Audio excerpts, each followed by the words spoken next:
Good evening प्यारे साथियों, कैसे हो आप सभी। आपके अपने इस प्यारे से लर्निंग प्लेटफॉर्म कुरुक्षेत्र पर मैं आप सभी प्यारे साथियों का हार्दिक स्वागत करता हूं। तो प्यारे साथियों, हम पढ़ रहे थे एचएससी द्वारा पूछे गए प्रीवियस ईयर क्वेश्चनों की सीरीज और आज अपनी उसी सीरीज को कंटिन्यू करते हैं। ये रहेगा हमारा हरियाणा जीके का प्रैक्टिस सेट नंबर 26।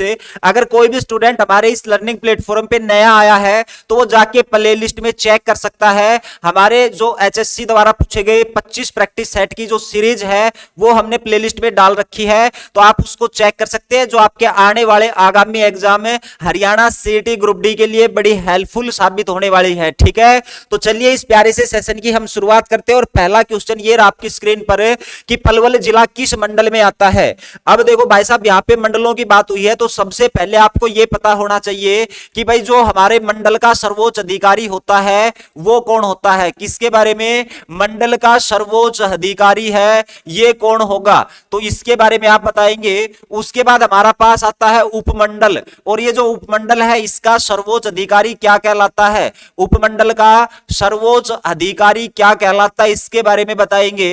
उसके बाद हरियाणा में कुल मंडलों की संख्या, हरियाणा के कुल मंडल कितने हैं इसके बारे में आप आंसर करेंगे। उसके बाद हरियाणा में कुल उपमंडल के बारे में आप आंसर कर सकते हैं। किसके बारे में? कुल उपमंडल कितने रहने वाले हैं। उसके बाद हम सबसे पहले मंडलों की संख्या के बारे में देख लेते हैं कि ये हमारे पास एक तो करनाल रहेगा, करनाल के बाद एक हमारे पास फरीदाबाद आता है। उसके बाद अगर बात की जाए तो अंबाला के बारे में ध्यान रखेंगे। अंबाला के बाद आप हिसार के बारे में ध्यान रखेंगे। हिसार के बाद आप रोहतक के बारे में ध्यान रखेंगे। किसके बारे में? रोहतक। और एक लास्ट हमारा आएगा कौन सा? गुरुग्राम। ठीक है, अब इनके हम कर लेते हैं आंसर। सबसे पहले अगर मैं बात करूं हमारे मंडल का जो सर्वोच्च अधिकारी है ये क्या कहलाता है, तो ध्यान रखेंगे मंडल का सर्वोच्च अधिकारी कमिश्नर। ठीक है, कौन होगा? कमिश्नर या आयुक्त इसे कहा जाएगा। अगर मैं बात करूं हरियाणा का जो हमारा उपमंडल का सर्वोच्च अधिकारी है ये एसडीएम होगा। कौन होगा? एसडीएम होगा। उसके बाद हरियाणा में कुल मंडलों की बात करें तो मेरे भाई 6 होंगे। हरियाणा में कुल उपमंडल की बात करें तो 62 प्लस में 10 प्लस 1 प्लस 1 प्लस 8 ऐसे आप ध्यान रखेंगे, और उनको कुल मिला के इनकी संख्या हो जाती है 82। ठीक है, इनकी संख्या हो जाती है 82। ये जो लास्ट में 8 जोड़े गए थे ये सितंबर 2022 में जोड़े गए थे। अगर मैं इस एक की बात करूं तो 2017 में जोड़ा जाता है किसको? ताउडू को। उसके बाद 2018 में जोड़ा जाता है किसको? लाडवा को। ठीक है, और जो 8 जोड़े गए थे उनके बारे में ध्यान रखेंगे। एक तो छछरौली, ये तो सभी को पता है हरियाणा का चेरापूंजी कहा जाता है। उसके बाद अगर बात करें तो निल्लो खेड़ी जो कि करनाल में रहेगा, निल्लो खेड़ी। उसके बाद जुलाना जींद का ध्यान रखेंगे। किसका? जुलाना जींद का ध्यान रखेंगे। कलानौर का ध्यान रखेंगे, कलानौर। इसके अलावा अगर बात की जाए तो भवानी खेड़ा कलानौर रोहतक में, भवानी खेड़ा भिवानी में रहेगा। इसराना पानीपत में, कहां पे? इसराना पानीपत में। 6 हो गए। उसके बाद एक नांगल चौधरी आता है, कौन सा? नांगल चौधरी महेंद्रगढ़ का। और लास्ट हमारा मानेसर जो कि हमारा रहेगा किस जिले का? गुरुग्राम का। तो ये 8 मंडल अभी 2022 में जोड़े गए हैं, ध्यान रखेंगे।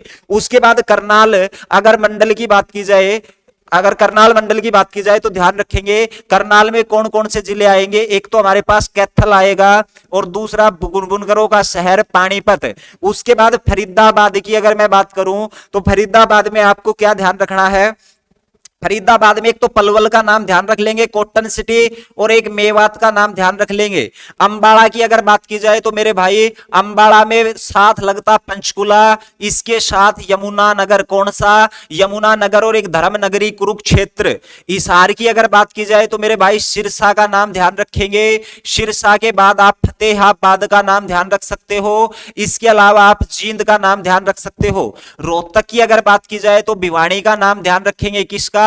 भिवानी और चरखी दादरी। इसके साथ झज्जर के बारे में, और लास्ट हमारा गोल्डन सिटी सोनीपत के बारे में ध्यान रखेंगे। गुरुग्राम की मेरे भाई बात करें तो रेवाड़ी, और रेवाड़ी के साथ साथ महेंद्रगढ़ का नाम ध्यान रखेंगे। ठीक है, तो इस प्रकार से हमारे पास 6 मंडल। अब देखो आपसे अगर क्वेश्चन पूछ लिया जाए हरियाणा में सर्वाधिक जिले किस मंडल के तहत आते हैं, तो ध्यान रखेंगे सर्वाधिक जिले पूछ ले तो वो हमारे कौन से मंडल में आएंगे? रोहतक मंडल मंडल में, रोहतक मंडल का नाम ध्यान रखेंगे। अगर आपसे पूछ ले हरियाणा में जो सर्वाधिक जनसंख्या वो किस मंडल में निवास करती है, तो वो भी रोहतक मंडल में हरियाणा की सर्वाधिक जनसंख्या पाई जाती है। ठीक है, चलिए अगले क्वेश्चन पे। और अगला क्वेश्चन है, श्री कप्तान सिंह सोलंकी को हरियाणा के राज्यपाल के रूप में कब नियुक्त किया गया था? तो मेरे भाई इसके बारे में तो ये पूछेगा नहीं। ठीक है, अब तो जो वर्तमान में राज्यपाल है ना उसके बारे में आपसे पूछा जाएगा। लेकिन जब राज्यपाल से क्वेश्चन आया है तो कुछ चीजें आपको पता होनी चाहिए, जैसे कि राज्य का संवैधानिक प्रमुख कौन होता है। राज्य का संवैधानिक जो प्रमुख होता है ये कौन होता है, इस क्वेश्चन को भी गलत करके आएंगे कई। ठीक है, और ऐसे क्वेश्चन गलत हो गए ना फिर सिलेक्शन नहीं होगा। उसके बाद बात आती है कि भाई जो हमारा राज्य का प्रथम व्यक्ति है ये कौन होगा, राज्य का प्रथम व्यक्ति किसको कहा जाएगा। उसके बाद हरियाणा में कुल जो राज्यपाल हैं वो कितने बने हैं अब तक, इसके बारे में बताएंगे। फिर बात आती है राज्यपाल की नियुक्ति कौन करेगा, राज्यपाल को शपथ कौन दिलाता है, राज्यपाल का कार्यकाल कितना होता है, राज्यपाल का वेतन क्या होगा। और उसके बाद चलो पहले इन्हीं के बारे में आप कर लेंगे, फिर कुछ महत्वपूर्ण राज्यपाल पढ़ेंगे। देखो भाई संवैधानिक प्रमुख कहा जाता है किसको, राज्यपाल को। उसके बाद प्रथम व्यक्ति राज्य का ये भी कौन होगा, राज्यपाल। हरियाणा में कुल अब तक राज्यपाल बने हैं मेरे भाई 18। उसके बाद इसकी नियुक्ति की जाएगी राष्ट्रपति के द्वारा। किसके द्वारा, राष्ट्रपति के द्वारा। और किसकी सलाह पर है, तो ध्यान रखेंगे केंद्रीय मंत्री परिषद की सलाह पर। किसकी सलाह पर है, केंद्रीय मंत्री परिषद। शपथ कौन दिलाएगा, तो हाई कोर्ट का मुख्य न्यायाधीश। हाई कोर्ट का मुख्य न्यायाधीश शपथ दिलाता है। कार्यकाल की बात करें तो ध्यान रखेंगे 5 वर्ष या फिर राष्ट्रपति के प्रसाद पर्यंत, या फिर राष्ट्रपति के प्रसाद पर्यंत। भाई राष्ट्रपति जब चाहे ना जब इसको हटा सकता है, क्योंकि जो राष्ट्रपति है ना वो हमारी केंद्र सरकार और राज्य सरकार के बीच में कड़ी का काम करता है। ठीक है, उसके बाद अगर बात की जाए इसका वेतन कितना है, तो इसका वेतन 3.5 लाख रुपए रहने वाला है। कितना, 3.5 लाख रुपए है ये राज्यपाल का वेतन रहेगा। और हमारा कौन सा आर्टिकल इसके बारे में वर्णन करता है, तो आर्टिकल नंबर 155 है, ये इसके बारे में वर्णन करता है कि राज्यपाल की जो नियुक्ति है वो किसके द्वारा की जाएगी, राष्ट्रपति के द्वारा केंद्रीय मंत्री परिषद की सलाह पर। अब देखो आपको क्या पता होना चाहिए, इतना कर लिया। अब कुछ महत्वपूर्ण हम राज्यपाल देख लेते हैं, जैसे कि हरियाणा का पहला राज्यपाल। ठीक है, सभी जानते हैं। चलो भाई, तो आपको हरियाणा के पहले राज्यपाल के बारे में पता होना चाहिए, हरियाणा के दूसरे राज्यपाल के बारे में पता होना चाहिए, हरियाणा के तीसरे राज्यपाल के बारे में पता होना चाहिए। उसके बाद हरियाणा के 6वें छठे राज्यपाल हैं, इनके बारे में आपको नॉलेज होनी चाहिए। उसके बाद 13वां जो राज्यपाल है इसके बारे में आपको पता होना चाहिए। ठीक है, और उसके बाद हरियाणा के 18वें राज्यपाल हैं, इनके बारे में आपको पता होना चाहिए। ठीक है, फिर आपको चलो पहले इतने करते हैं। देखो मेरे भाई, अगर बात करें पहले राज्यपाल की तो आप सभी जानते हैं वो थे धर्मवीर। कौन थे, डॉक्टर धर्मवीर, जो कि बिजनौर उत्तर प्रदेश से आते थे। 1 नवंबर 1966 से लेकर और ये 14 सितंबर 1967 तक हरियाणा के राज्यपाल रहे। तकरीबन 10 महीने का इसका कार्यकाल रहा है। अगर हरियाणा के दूसरे राज्यपाल की बात की जाए, वीरेंद्र नारायण चक्रवर्ती, ठीक है, जो कि वेस्ट बंगाल से आते थे और 15 सितंबर 1967 से लेकर 26 मार्च 1976 तक हरियाणा के राज्यपाल रहे थे। ठीक है, अब देखो इसके बारे में क्या क्वेश्चन बनेगा, ये हरियाणा के सर्वाधिक समय तक क्या रहे हैं, राज्यपाल, सर्वाधिक समय तक राज्यपाल रहे हैं। और हरियाणा के ऐसे राज्यपाल जिसकी कार्यकाल के दौरान क्या हो जाती है, मृत्यु हो जाती है। कार्यकाल के दौरान हरियाणा के किस राज्यपाल की मृत्यु हुई थी, बीएन चक्रवर्ती की। हरियाणा के तीसरे राज्यपाल नरुल्ला, आरएस नरुल्ला करके ध्यान रखेंगे, किसका नाम है, आरएस नरुल्ला का नाम ध्यान रखेंगे। हरियाणा के छठे राज्यपाल कौन है, तो वो हो जाएंगे एसएस संगवालिया। कौन है, एसएस संगवालिया। उसके बाद अगर बात की जाए किसके बारे में, तो उसके बाद हम पढ़ेंगे हरियाणा के 13वें राज्यपाल जिसका नाम होगा ओम प्रकाश वर्मा। कौन होंगे, ओम प्रकाश वर्मा। उसके बाद हरियाणा के 18वें राज्यपाल की अगर मेरे भाई बात करें ना, तो बंडारू दत्तात्रेय का नाम ध्यान रखेंगे, किसका? बंडारू दत्तात्रेय का। ठीक है, अब देखो ओम प्रकाश वर्मा का जो कार्यकाल है मेरे भाई, वो 2 जुलाई 2004 से लेकर 7 जुलाई 2004 तक रहा है। ठीक है, और इसके साथ ये हरियाणा के सबसे कम समय का इनका कार्यकाल होगा, सबसे कम समय तक का क्या है इनका कार्यकाल है, ध्यान रखेंगे, किसका? ओम प्रकाश वर्मा का। उसके बाद हरियाणा के तीसरे और छठे राज्यपाल हैं जो RS नरूला और SS संगवालिया, ये ध्यान रखेंगे ऐसे राज्यपाल हैं जो राज्यपाल के साथ साथ नौकरशाह भी थे, यानी कि जो हमारा हरियाणा पंजाब हाईकोर्ट है इसमें मुख्य न्यायाधीश भी ये रह चुके हैं, कौन है? तो RS नरूला और SS संगवालिया, ये ध्यान रखेंगे। ठीक है, उसके बाद अगर 18वें राज्यपाल की बात करें तो ये 7 जुलाई 2021 को हरियाणा के राज्यपाल बने थे। ठीक है, और क्या ध्यान रखेंगे आप कि ये तेलंगाना से आते हैं, कहां से? तेलंगाना हैदराबाद से आते हैं, कौन?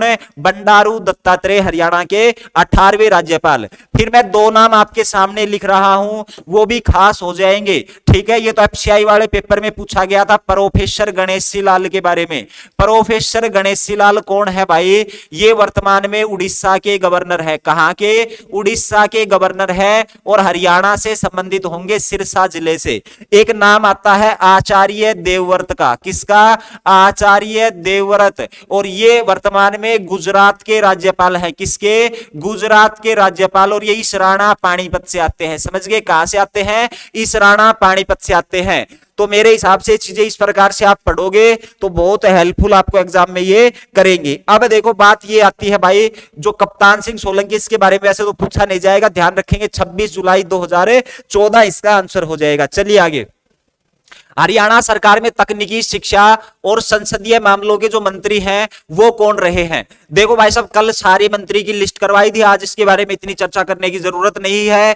कंवरपाल जो गुज्जर है, जगाधरी से विधायक है, स्कूली शिक्षा विभाग, पर्यावरण वन मंत्रालय, संसदीय मंत्री, और इसके साथ साथ हमारे जो टूरिज्म मंत्रालय है वो भी उन्हीं के पास रहेगा। तो ध्यान रखेंगे इनमें से तो कोई होगा नहीं, और वो कौन होंगे हमारे? तो उसका नाम होगा कंवरपाल गुज्जर। ठीक है, कौन होंगे? कंवरपाल गुज्जर, जगाधरी से विधायक। समझ गए? चलिए अगले क्वेश्चन पे।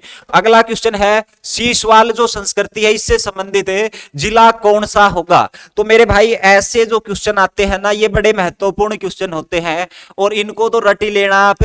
जैसे कि हमारे पास एक सीसवाल संस्कृति आती है, एक मिताथल करके आता है, एक स्थान हमारे पास आता है राखी घड़ी। ठीक है, एक स्थान हमारे पास आता है कौन सा? बनाउली के बारे में आता है। और इसके अलावा अगर मैं बात करूं बनाउली के अलावा हमारे पास आएगा कुनाल के बारे में। ठीक है, कुनाल का नाम ध्यान रखेंगे। इसके अलावा अगर बात की जाए तो भिरडाना का नाम ध्यान रखेंगे, किसका? भिरडाना का। इसके अलावा हमारे पास आता है एक दक्ष खेड़ा, दक्ष खेड़ा का नाम ध्यान रखेंगे। एक बालू करके आता है, कौन? बालू करके आता है। एक हमारे पास भगवानपुरा नामक स्थान रहेगा, कौन सा? भगवानपुरा। ठीक है, और एक आता है दौलतपुर, कौन सा? ये बड़ा खास है, दौलतपुरा। समझ गए? तो अब देखो इनके बारे में हम पढ़ते हैं, और सबसे पहले सीसवाल संस्कृति की बात कर लेते हैं। और ध्यान रखेंगे जो सीसवाल संस्कृति है ये हमारे 29 स्थान हरियाणा में मिले हैं, हिसार में ये रहेगी। ठीक है, और इसकी खोज की थी डॉक्टर सूरजभान ने। किसने? डॉक्टर सूरजभान ने। और इसको कब खोजने का काम किया था? 1968 में इसकी खुदाई की गई थी। मिताथल की अगर बात की जाए तो मेरे भाई ये भिवानी में रहेगी। कहां पर? भिवानी में इसकी खोज भी किसने की थी? तो उसका नाम भी था डॉक्टर सूरजभान के द्वारा, और इसकी खोज की गई थी 1967 में। ठीक है, राखी गढ़ी की बात करें तो ये हमारा हिसार में रहेगा। ठीक है, इसकी खोज भी किसने की थी? डॉक्टर सूरजभान ने। कब की थी? डॉक्टर सूरजभान ने इसकी खोज कब की थी? तो ध्यान रखेंगे इसकी खोज की जाती है 1963 में। बनाउली की बात करें तो ये पहले तो ये बनाउली रहेगा कहां पर? फतेहाबाद में। ठीक है, कहां पर? फतेहाबाद में। इसकी खोज किसने की थी? RS विस्ट ने की थी। ठीक है, कब की थी? 1973 और 1974। कुनाल की अगर बात करें तो ये हमारा फतेहाबाद में। कहां पर? फतेहाबाद में रहेगा, और इसकी खोज जे.एस. खत्री के द्वारा की गई थी। किसके द्वारा? जे.एस. खत्री 1986। उसके बाद बिरडाना, ये भी मेरे भाई फतेहाबाद में आएगा, लेकिन इस बिरडाना की खोज किसने की थी? तो ध्यान रखेंगे एल.एस. राव, ठीक है, एल.एस. राव के द्वारा इसकी खोज की गई थी, ठीक है, एल.एस. राव के द्वारा इसकी खोज की गई थी। और ये खोज होती है कब? 2003 में। किसकी? बिरडाना की। उसके बाद दक्ष खेड़ा, ये हमारा महम रोहतक में आएगा, विवेक दांगी ने खोज की थी, इसकी डेट इंपॉर्टेंट नहीं रहेगी। बालू कैथल वाले की भी डेट इंपॉर्टेंट नहीं रहेगी, यहां से केवल जिलों के नाम पूछता है। भगवानपुरा मेरे भाई कुरुक्षेत्र में, और दौलतपुरा है, ये भी हमारा कहां पे रहेगा? कुरुक्षेत्र। मिट्टी की मोहरें यहां से प्राप्त हुई है, कहां से? दौलतपुरा कुरुक्षेत्र से, ठीक है। और यहां से कैथल को मेरे को ध्यान आया, वो अपने रवि तायल जी है ना, वो कल कमेंट कर रहे थे, सभी बच्चों का दिमाग छिड़ा दिया उसने, वो मंजी साहिब गुरुद्वारा को लेके, ठीक है। अब देखो भाई साहब, इसको ना सारे गुरुद्वारे आते हैं, ठीक है, यही कमेंट में कह रहा था कि गुरुद्वारे करवा दो, और इसने कल सभी के मजे ले लिए, ठीक है भाई, ऐसे मत किया कर रहे, समझ गए? तो ध्यान रखेंगे, बालू कहां पे होगा? हमारा कैथल में होगा, ठीक है। शीशवाल संस्कृति अब आपको पता लग गई कहां पे मेरे भाई? हिसार में, ध्यान रखेंगे। चलो आगे। उसके बाद पानीपत की तीसरी लड़ाई अहमद साहब अब्दाली और किसके बीच में हुई? कई बार इस क्वेश्चन के बारे में भाई साहब डिस्कस कर चुके हैं हम।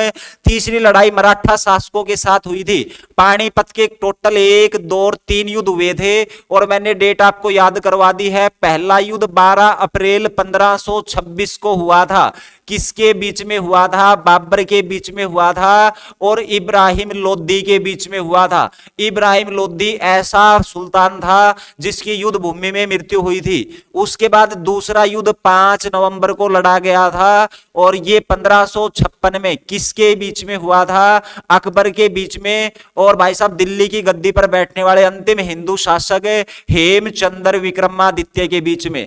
तो तीसरी लड़ाई भाई साहब 14 जनवरी को होती है जाडो में 1761 में, और ये आपके पास दे रखी, इसके बीच में हुई थी, ठीक है। संदीप तंवर भाई साहब हास्य से आते हैं ना, तो हास्य का युद्ध बताएंगे संदीप तंवर, कमेंट कर दे मेरे भाई जल्दी से, हास्य का युद्ध कब हुआ था। उसके बाद हिसार का युद्ध, ठीक है। एक ये बिट्टू है, इसको हल्यान करके, इसको कोई काम नहीं है मेरे भाई, ठीक है, कमेंट में लगा रहता है, ठीक है। तो भाई साहब इधर भी ध्यान दे लिया कर, समझ गए? तो ध्यान रखेंगे। अब बता, हिसार का युद्ध बता, हिसार का युद्ध बता भाई बिट्टू, ठीक है। उसके बाद एक तराइन का युद्ध बताएगी कल्पना, ठीक है भाई। तराइन का जो युद्ध है, और ये कौन सा तीसरा युद्ध, ये कब लड़ा गया था, इसके बारे में बताएंगे। उसके बाद आसान सा पूछेंगे उज्जवल से, और ये हमें किसके बारे में बताएगी?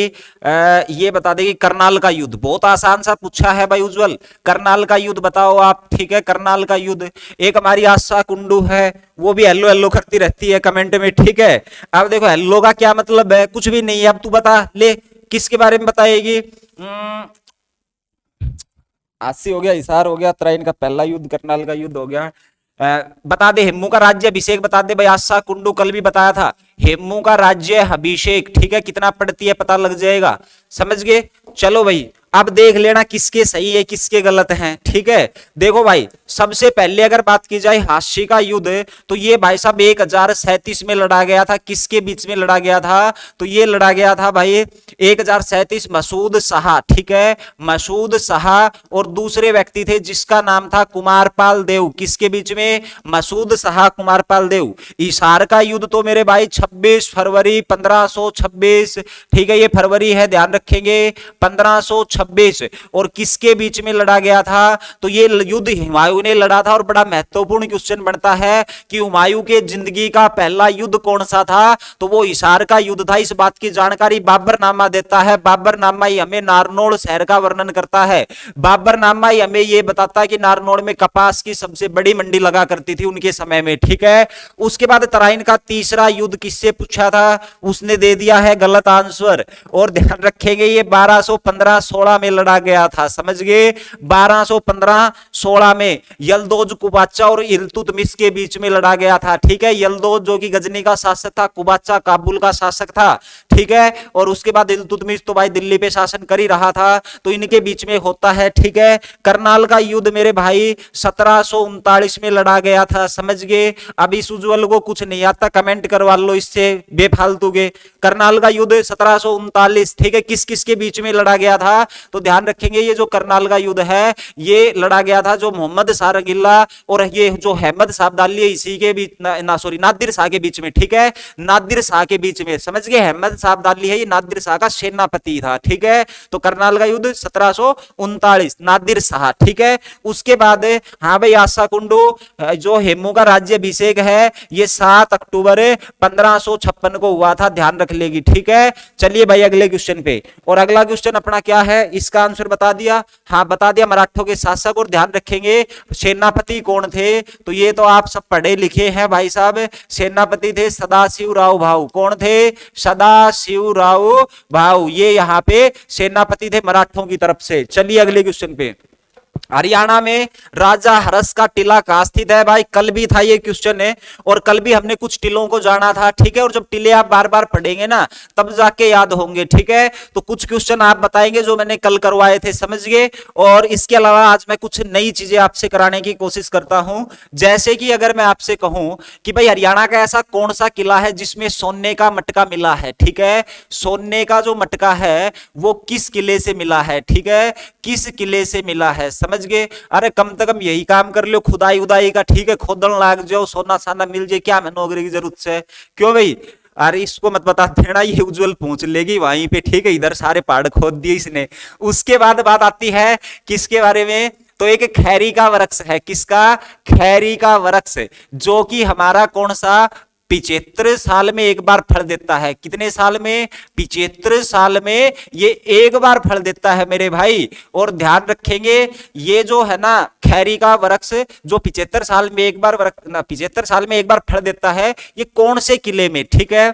उसके बाद अगर बात करें ना तो भाई सर्वाधिक लंबाई का दरवाजा, ठीक है, सर्वाधिक जो हमें लंबा दरवाजा है ना, सर्वाधिक लंबा दरवाजा ये किस किले का है, ठीक है, किस किले का है और उस किले का निर्माण किसने करवाया था, ठीक है। उसके बाद आप मेरे को बताएंगे किसके बारे में, जो हमारा हरियाणा का एकमात्र माटी का किला, हरियाणा का एकमात्र किसका किला, माटी का किला, ठीक है, माटी का किला। लेकिन इसके साथ साथ है इधर मैं लिख देता हूं, मैंने भाई कल पढ़ाया था, ठीक है, मटिया का किला, समझ गए। और मेरा अधिकार है आपसे ये पूछने का क्योंकि कल मैंने आपको पढ़ाया था, ये आप बताएंगे, ठीक है, मटिया का किला कहां पे रहेगा, किसने निर्माण करवाया था। तो हरियाणा का एकमात्र माटी का किला बता देंगे ये कहां पर रहेगा। उसके बाद आप मेरे को बताएंगे किसके बारे में, तो आप मेरे को बताएंगे महाभारत, ठीक है, और महाभारत के जो नुकुल दिग्विजय है, ठीक है, कौन सा, नुकुल दिग्विजय,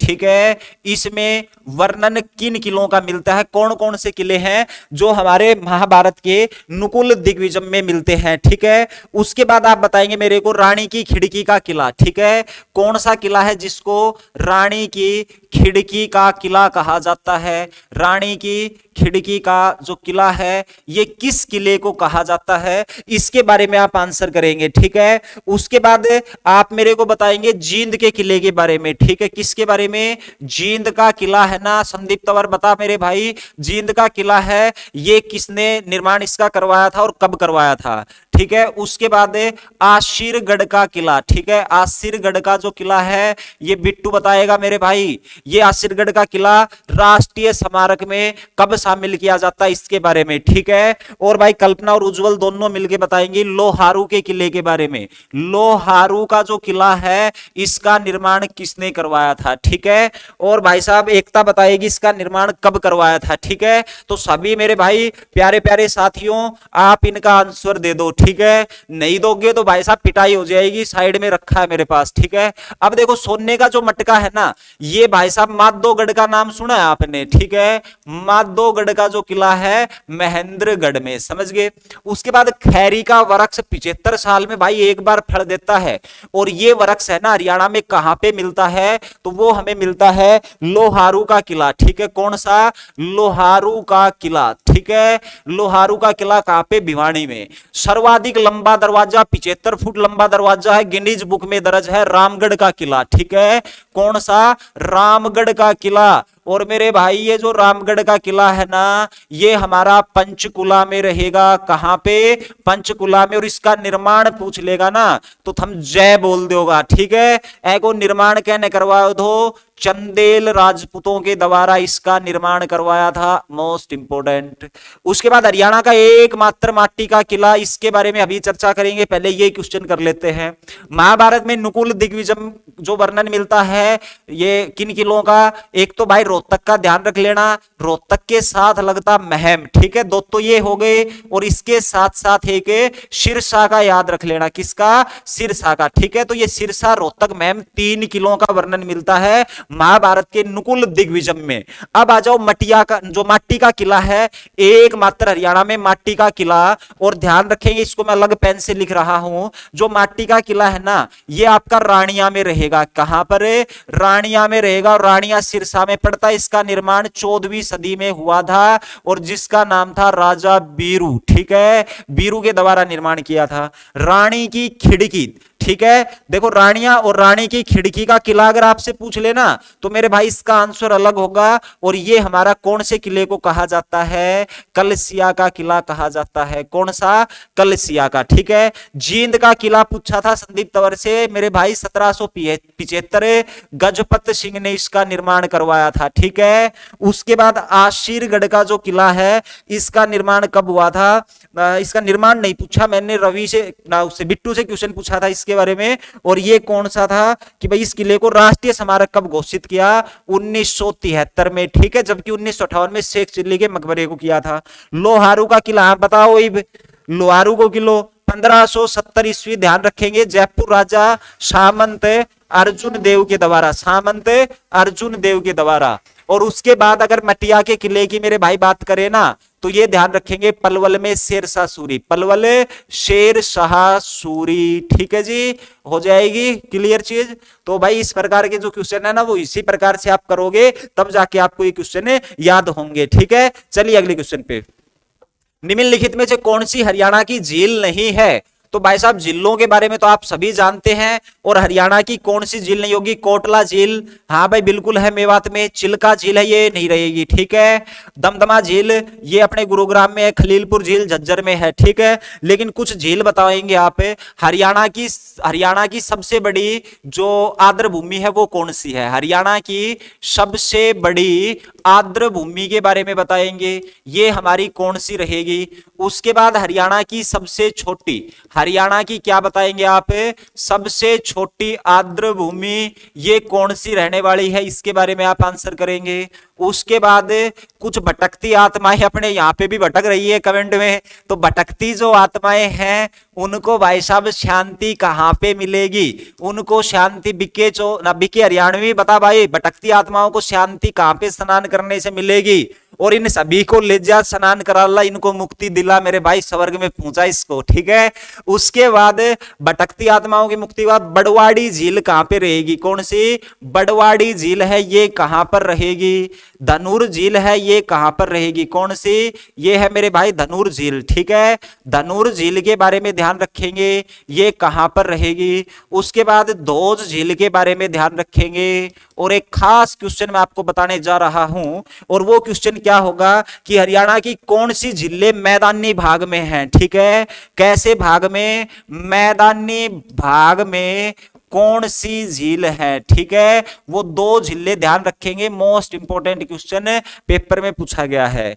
अब देखो भाई सबसे बड़ी आर्द्र भूमि की अगर मैं बात करूं ना तो ये भिंडावास झील रहेगी, कौन सी, भिंडावास जो है ना ये हमारी सबसे बड़ी आर्द्र भूमि है। सबसे छोटी बसई वेटलैंड, ठीक है, गुरुग्राम, भिंडावास झज्जर। भटकती आत्माओं को शांति मिलती है सन्निहित सरोवर में, ठीक है, सन्निहित सरोवर में आप लोगों को स्नान करना चाहिए, ठीक है भाई, जो कि 7 सरस्वती नदियों के संगम का बताया जाता है, भगवान विष्णु का निवास स्थान बताया जाता है इस सरोवर में। उसके बाद बड़वाड़ी जो झील है ना ये फरीदाबाद में रहेगी, कहां पर, फरीदाबाद में, खुन्नी झील का नाम ही है बड़वाड़ी झील। धनुर झील की अगर आप बात करें ना तो ये मेरे भाई सिरसा में रहेगी, कहां पर, सिरसा में। धोज झील की भाई बात करा ना तो धोज झील हमारी कित रहने वाली है, तो ये फरीदाबाद में, समझ गए। उसके बाद मैदानी भाग में दो झील कौन कौन सी होंगी, तो ध्यान रखेंगे, एक तो हमारी बीबीपुर, ठीक है, बीबीपुर झील कहां पे है, तो बीबीपुर और सेनिसा झील धर्मनगरी कुरुक्षेत्र में। और दूसरी जो हमारी झील है ना वो नजफगढ़ झील, ठीक है, नजफगढ़ झील जहां पे साबी नदी जाके गिरती है, समझ गए। नजफगढ़ झज्जर का पार्ट हुआ करता था, वर्तमान में दिल्ली में शामिल है, तो आपसे पूछ सकता है इसके बारे में, ठीक है। साबी नदी यहां पे जाके गिरती है, ठीक है। तो ये नजफगढ़ झील, ये दो झील ऐसी है जो हरियाणा के मैदानी भाग में रहेंगे, ठीक है, समझ गए। तो इस प्रकार से आप चीजों को कर सकते हैं। चलिए अगले क्वेश्चन पे। क्षेत्रफल के अनुसार हरियाणा का सबसे छोटा जिला, कई बार करवा दिया, चलो वे क्षेत्रफल पूछ लेता हूं मैं आपसे कि कौन कौन से आपको याद है। आप मेरे को यमुनानगर का क्षेत्रफल बताएंगे कितना रहेगा। आप मेरे को किसके बारे में बताएंगे, यमुनानगर के बाद। चलो पानीपत लिखा गया तो बता दो पानीपत का कितना रहेगा। कैथल का क्षेत्रफल कितना है, झज्जर जिले का क्षेत्रफल कितना है, फरीदाबाद का क्षेत्रफल है ये कितना है, उसके बाद सिरसा जिले का क्षेत्रफल कितना रहने वाला है, रेवाड़ी का क्षेत्रफल कितना रहेगा। उसके बाद आप क्षेत्रफल में मेरे को बताएंगे कुरुक्षेत्र का, कुरुक्षेत्र अपने चैनल का नाम भी है मेरे भाई, कुरुक्षेत्र। उसके बाद अगर आप अपन बात करें किसके बारे में, झज्जर हो गया, रेवाड़ी हो गया, कुरुक्षेत्र हो गया, और किसका बताओगे, भिवानी का गलत बताया था ना मैंने, चलो भिवानी का बता दो, ठीक है। उसके बाद और किसके बारे में, चलो इन्हीं के बारे में बता दो भाई, ठीक है। देखो भाई अगर बात करा यमुनानगर की 1768 वर्ग किलोमीटर याद रख लेना। अगर बात करा पानीपत की तो भाई साहब पानीपत का कितना हो जाएगा, 1268 वर्ग किलोमीटर याद रखेंगे। अगर बात करें कैथल की 2317 वर्ग किलोमीटर याद रखेंगे। उसके बाद झज्जर की बात करें तो 1834 वर्ग किलोमीटर याद रखेंगे। फरीदाबाद की 741.9 ध्यान रखेंगे, ठीक है। सिरसा जिले की बात करें तो इसका कितना 4277 वर्ग किलोमीटर। रेवाड़ी की बात करा तो भाई 1594 वर्ग किलोमीटर है, रट लियो इसने। कुरुक्षेत्र मेरे भाई 1530 वर्ग किलोमीटर है, ठीक है। और भिवानी जिले की बात करें तो ये फिर से गलत होगा, 3283 वर्ग किलोमीटर, कितना 3283। और हिसार जिले की बात करें तो 3983 है, ठीक है भाई। उसके बाद पंचकुला की बात करें तो 898 वर्ग किलोमीटर। अब तो अपने आप पता लग गया पंचकुला सबसे क्या हो जाएगा, छोटा हो जाएगा, ठीक है जी, सबसे छोटा। गठन के समय हरियाणा का सबसे छोटा जिला कौन सा था, तो वो जींद हुआ करता था, ध्यान रखेंगे। चलिए अगले क्वेश्चन पे।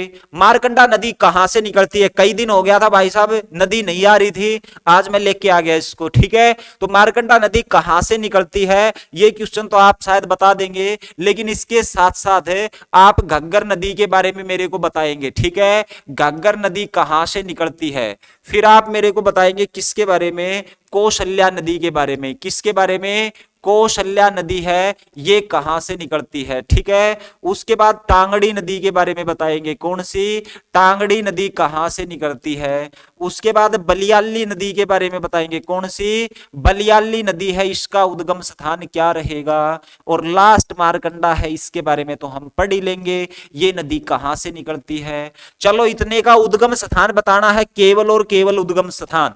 देखो मेरे भाई घग्गर नदी के उद्गम स्थान की अगर बात की जाए तो ये हमारे हिमाचल प्रदेश का सोलन जिला, हिमाचल प्रदेश का सोलन जिला। और ध्यान रखेंगे डागसाई की पहाड़ी से, कहां से, डागसाई की पहाड़ी से निकलती है, पुराना नाम दागेसाही हुआ करता था।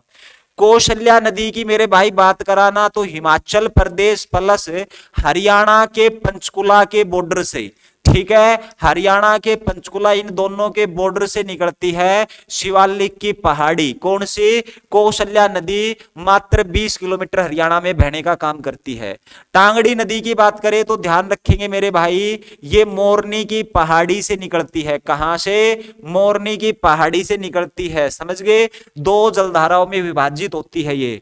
बलियाली नदी की अगर बात की जाए तो ध्यान रखेंगे ये निकलती है मोरनी की पहाड़ी के दक्षिण से, ठीक है। मोरनी की जो पहाड़ी है ना उसी के दक्षिण शिवालिक की पहाड़ी हम इसको कह सकते हैं। मारकंडा नदी के बारे में तो बहुत कुछ ध्यान रखना पड़ सकता है आपको, क्वेश्चन को यहां से घुमा सकता है, ये ध्यान रखेंगे। एक तो सिरमौर जिला जहां से सरस्वती नदी भी निकलती इसी जिले से, तो सिरमौर जिला हिमाचल प्रदेश, पहली बात तो ये ध्यान रखेंगे। दूसरी बात ध्यान रखेंगे ये क्षेत्र कहां पे आएगा, नाहन क्षेत्र से निकलती है, ठीक है। सिरमौर जिला नाहन क्षेत्र में आएगा। उस क्षेत्र के गांव का नाम है बाराबन गांव। कौन सा?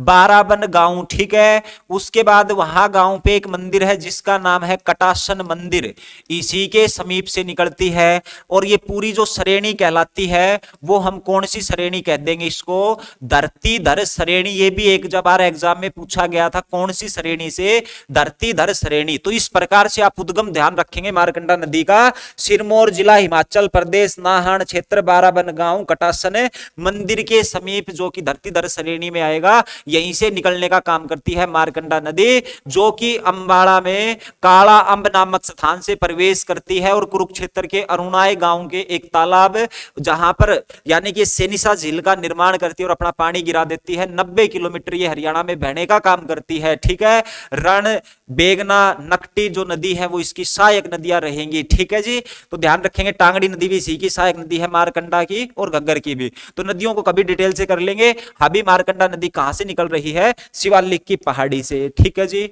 उसके बाद त्रिलोक दर्पण पुस्तक किसके द्वारा लिखी गई थी? तो भाई त्रिलोक दर्पण पुस्तक की बात करा तो ध्यान रखेंगे नेमी चंद्र के द्वारा लिखी गई थी। किसके द्वारा? नेमी चंद्र के द्वारा। कभी फिर डिटेल से करेंगे इस क्वेश्चन को। हरियाणवी रामायण की रचना है ये खुदाबख्श अहमद ने की थी, याद रख लेना, खुदाबख्श अहमद का नाम। उसके बाद हरियाणा का इतिहास और नवरत्न ऑफ हरियाणा पुस्तकें किसने लिखी? ठीक है, देखो भाई अगर आपसे पूछ ले हरियाणा इतिहास किसने लिखा, ठीक है, उसके बाद आपसे अगर पूछ ले हरियाणा नवरत्न है ये किसने लिखा था, उसके बाद आपसे पूछ ले किसके बारे में, आपसे पूछ ले हरियाणा केसरी, ठीक है। देखो हरियाणा का केसरी नेकीराम को कहा जाता है, लेकिन हरियाणा केसरी नामक एक पुस्तक लिखी गई थी।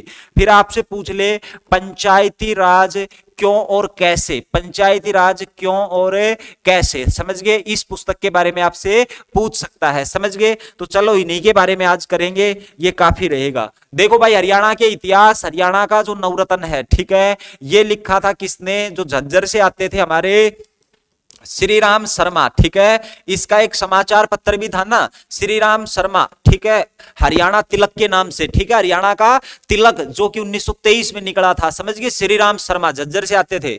उसके बाद हरियाणा केसरी की अगर अपन बात करें ना, वो तो नेकीराम थे, ठीक है, नेकीराम शर्मा, जिनका जन्म 7 सितंबर 1888 को हुआ था। कहां ना, सॉरी 87 को कहां पे हुआ था? तो वो जन्मे थे केलंगा भिवानी में, समझ गए। नेकीराम को हरियाणा केसरी कहा जाता है, लेकिन ये पुस्तक लिखी थी हमारे हरियाणा के एकमात्र ऐसे व्यक्ति जो मुख्यमंत्री, उप मुख्यमंत्री और इसके साथ साथ हरियाणा विधानसभा के स्पीकर भी रह चुके हैं, और उनका नाम था बनारसी दास गुप्ता, समझ गए, भिवानी जिले से आते हैं। पंचायती राज क्यों और कैसे, तो मेरे भाई ये भी बनारसी दास गुप्ता के द्वारा लिखी गई थी। अपने क्वेश्चन का आंसर श्री राम शर्मा आ जाएगा। चलिए अगले क्वेश्चन पे, और ये अपना आज का भाई साहब लास्ट क्वेश्चन होने जा रहा है, और इसी क्वेश्चन के बाद हम अपनी क्लास की समाप्ति की घोषणा कर देंगे। अब देखो, योग गुरु बाबा रामदेव का जन्म हरियाणा के किस जिले में हुआ? अब आप मेरे को कमेंट करके बता सकते हो इसका जन्म है ना वो कब हुआ था, वो तारीख बताएंगे। इसका जन्म स्थान है, उस गांव का नाम बताएंगे, इसका जन्म स्थान है वो क्या रहेगा। उसके बाद इसके पिता ना इसके बचपन का नाम, ठीक है, बचपन का नाम क्या था, इसके पिता का क्या नाम था, माता का क्या नाम था, ठीक है। उसके बाद इसके गुरु कौन थे, इसके गुरु कौन थे, ठीक है जी, गुरु का नाम बताएंगे। गुरु के बाद बताएंगे इसने योग कैंप की शुरुआत कब की थी, योग कैंप की शुरुआत कब की थी। उसके बाद आप क्या बताएंगे, पतंजलि योगपीठ इसी का है ना, तो जो पतंजलि योगपीठ है ये ट्रस्ट है, इस पतंजलि योगपीठ की स्थापना कब की गई, हरिद्वार में, ठीक है। उसके बाद आप ये बता देंगे योग दिवस, जो विश्व योग दिवस है ये कब बनाया जाता है, विश्व योग दिवस है ये कब बनाया जाता है, और पहली बार, प्रथम बार किस साल बनाया गया था विश्व योग दिवस, ठीक है। और उसके बाद हरियाणा में योग के ब्रांड एम्बेसडर, हरियाणा में योग के ब्रांड एम्बेसडर हैं हैं, ये कौन रहने वाले हैं। इतने क्वेश्चनों को आप कर लेंगे तो रामदेव से एक भी क्वेश्चन गलत नहीं होगा भाई।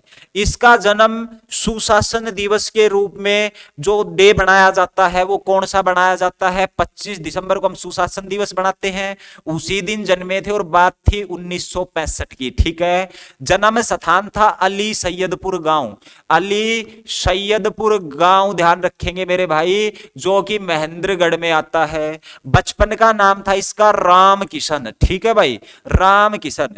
पिता का नाम था राम निवास। ठीक है, माता का नाम था गुलाबो देवी। ऐसे ही नाम होते थे। ठीक है, गुलाबो देवी, समझ गए।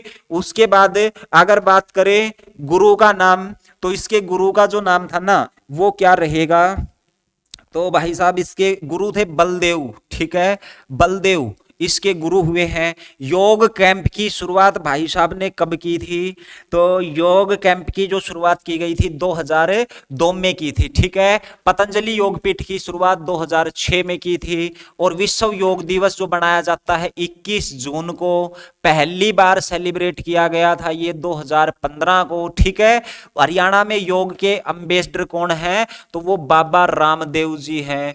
कौन है, बाबा रामदेव जी। ठीक है, तो ये आप ध्यान रखेंगे, और इसका संबंध कहां से, महेंद्रगढ़ से। ठीक है, तो चलिए दोस्तों आपसे विदा लेने का समय आ गया है, मिलते हैं अगली क्लास में, अपना ख्याल रखिए। ठीक है, और इसके अलावा आप बता दीजिए कल क्लास ले या नहीं ले। ठीक है, तो इसको आप कमेंट करना। ठीक है, क्लास के बारे में अगर आप कमेंट करेंगे तो कल भी हम क्लास कर देंगे। ठीक है, तो चलिए दोस्तों धन्यवाद, जय हिंद, वंदे मातरम, जय भारत।